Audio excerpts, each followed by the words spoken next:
Hi, my name is Zara, and I'm a fly predator, part of a family of beneficial insects from Spalding Labs. I'm also one of the hardest working moms in nature, because in the process of laying my eggs, I will kill up to 70 or more flies.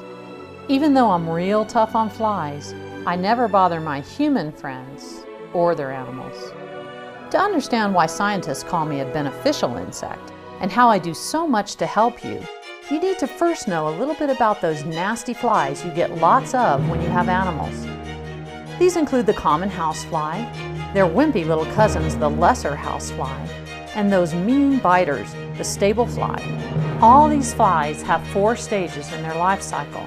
You only normally see the final adult stage when they are buzzing around being a total nuisance, but that's only maybe 15% of the fly population at that moment. The rest are on the way to being a nuisance soon. Half of those buzzing flies are females, laying eggs on rotting organic matter like manure, compost piles, or spoiled hay. And those gals can lay a lot of eggs, up to 900 in their 3-week lifetime. These eggs can hatch within hours into larvae or maggots, which then feed on this mucky material for at least 5 days. And then when they are a nice fat maggot, they form a cocoon, which looks like a dark reddish grain of rice. Inside that cocoon, the maggot is metamorphosing into a winged adult fly, the same process a caterpillar goes through as it turns into a butterfly. I let those dumb flies build a nice big cocoon, and then I come along and take it over to raise my children. When I find one, I'll lay a few of my eggs in it. That way, you get another good bug like me from that cocoon, rather than a harmful fly. Just one tiny little fly predator mom like me can kill 70 or more flies that are 10 times my size. In the smallest bag of Spalding Fly Predators, there are enough of us to stop 20,000 flies, give or take a few. But you may need more of us depending on how many animals you have and how many flies are around before we get there. For each large animal, like a horse or a cow, you need 1,000 fly predators. For smaller animals, you'll need fewer. My human friends tell me that we are as easy to use as a bag of potato chips, but you will have the best results if you do just a few simple things to help. We are shipped in the cocoon stage, which is a nice, sturdy, and safe container for us to go through the mail. Don't worry if some of us are already running around on delivery. Those are just the early ones. It will take about another week for everyone to come out. Don't open the bag until you see a dozen or more of us moving around. Normally, we start emerging within 2 to 7 days after arrival in summer, and it can take a lot longer when cooler, up to 2 weeks. A nice, cozy 85 degrees Fahrenheit is the perfect temperature for us to come out as soon as possible. When it's cool, keeping the bag in a warmer area will speed us up. And if you want us to come out later, keep us in a cool spot. At 47 degrees Fahrenheit, down to just above freezing, we are hibernating. But please don't let us freeze, as this will kill us. When it's hot, keep us under 100 degrees Fahrenheit and out of direct sunlight while in the bag. And please don't leave us in a black mailbox all day in the sun. That can get way too hot. After you see the first fly predators, put all of us out in the next day or 2. When you go to put us out, remember we want to be where the pest flies are reproducing. That's often not where you see the adult flies. So sprinkle us out near areas where there is or was fresh manure. Manure spots are the most important, but flies also reproduce in lots of other rotting organic matter that remains moist. This can include old spoiled feed, hay, grass clippings, round bell rings, compost piles. Most anything that is mucky and yucky is heaven for flies. Dampness is critical for the flies to reproduce. This can be the wet spot from horse pee, a leaky water trough, the drainage from a wash rack, under rubber stall mats, favorite spots in the pasture or in the barn. Any place with rotting organic matter that stays damp for at least 5 days. Don't add water to make it moist. You want to make those areas drier so the flies have a tough time. We don't need the moisture, the flies do. You don't need to put us on every pile of poop either. We go at least 150 feet in all directions from where you let us out. So close enough is good enough.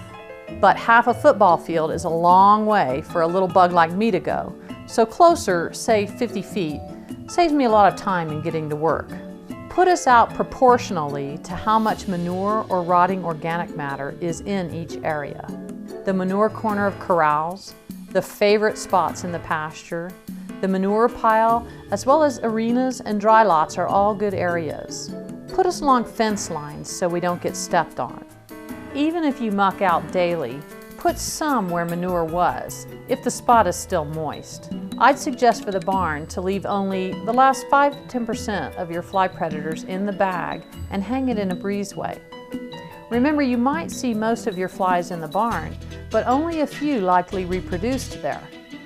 Put fly predators near any spoiled hay, feed, round bale feeders, or grass clippings. If you have horses in a pasture and their manure is not drying out, you can distribute some fly predators by horseback or ATV. Just shake out a small portion every 75 feet or so in a grid pattern. And please, keep us away from ants, birds, and chickens, all of which will eat that cocoon we came in. You have to be sneaky with free-range chickens or ants and put fly predators in open sacks hung off the ground. Hiding us in grass or weeds can help with the birds. Keep pesticides away from fly predators. We are much more sensitive to pesticides than pest flies. If you have to spray a horse, do it away from any fly breeding area and not in the stall. If you use a residual spray, apply it only to pest fly resting areas like sunny walls and ceiling rafters. You can do a lot to control your fly problem yourself by just managing the areas where flies reproduce. If you can't haul your manure away frequently, sometimes you can control the moisture in it. What works best is daily collection of fresh manure and spreading it thinly on crop and grassland areas. Running a harrow or screen drag around your pens and pastures to break up the pats into smaller, faster drying pieces can be very effective at no more than a 7-day interval to minimize fly breeding. When you release fly predators, do the kick test and see what you've got for maggots at each location where there is moist manure. Maggots are your early warning sign for flies. If you suddenly see more maggots in one area, put more fly predators there. Biting stable flies breed in areas with spoiled feed. This can include the bottom of piled forage, round bale feeders, storage bunkers, or simply the material that missed the feed bunk. If it's gotten wet and it's been sitting there a while, better check it. Spread this material to dry or remove it and be sure to place some of your fly predators near here. Since pest fly eggs and larvae need to be in a moist medium, if you have more rain than normal, you will likely see more flies. Flies need a place to rest and get out of the heat or cool temperature. Weeds and tall grasses are perfect for this, so if you remove weeds from around the buildings, you can encourage pest flies to hang out elsewhere. Remove fallen, fermenting, or overripe fruits from the ground. Avoid leaving moist pet foods outdoors for several days. All outside trash can areas should be kept clean. Use garbage cans with tight-fitting lids, lined inside with plastic bags. By placing garbage in secure plastic bags, odors will be reduced, therefore attracting fewer egg-laying flies. How well we work is kind of up to you. But for most of our customers, using fly predators is a lot less work than other forms of fly control, and a lot less money too. You can find a lot more information about flies on our website that I haven't covered here, like how to tell the different fly species apart and what kind of breeding areas different species of flies prefer.